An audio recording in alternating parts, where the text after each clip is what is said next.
It's the fear of the unknown. You've been a part of an organization for 20 plus years, and you know what to do, how to do it every day. And then all of a sudden you're leaving or exiting that opportunity for another opportunity. Definitely making that jump from military into the civilian, there's many things that are different. The hardest part of transitioning to civilian life was finding a job. You really have to learn when you become a civilian again, is that you don't have that same structure and that you have to create for yourself the life that, and the career and the personal life as well, that you want. The hardest challenge for me was finding someone that understood who I was and what value I added beyond my resume. If I were to highlight a couple of issues surrounding resume tips would be, number one, if it doesn't make sense to you, it's not going to make sense to the recruiter or the employer. What I wish someone had told me or helped me with when I was transitioning, I think I didn't know that there were a lot of resources that were available to me as a veteran. And I didn't know that. I didn't necessarily educate myself, I guess, to find that out.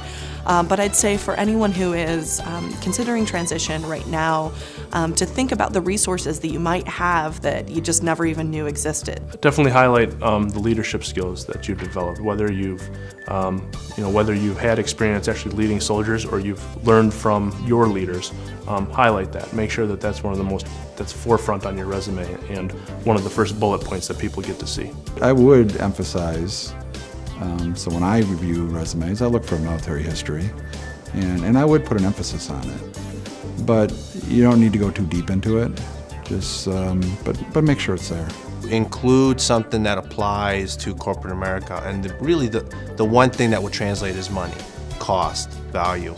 And all of us in the military are responsible at the end of the day for very expensive assets of the U.S. government, and that's where you have to financialize that so that someone reading the resume understands the dollar value of the responsibility that you have.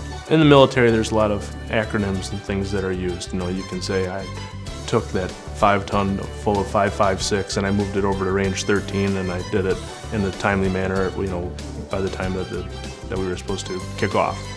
And you can just kind of rephrase that and say I was able to move certain supplies from one area to another and within a respected time frame. So you just have to know how to take those acronyms in the military and that short form speak that you learn and how you can translate that into more of a civilian friendly type wording, because all the things that you do in the military can all be applied to a professional career. So if you think about it from the standpoint of an employer, what are they looking for? They're looking for a strong individual that can carry out certain tasks for a particular role. And so if you think about what are the things that I can do that directly speak to what that role needs, perhaps that's a way to also respond to that and certainly to translate your skills into what the business is looking for. Thanks for checking out Johnson Controls Careers. For more information, be sure to visit johnsoncontrols.com/careers.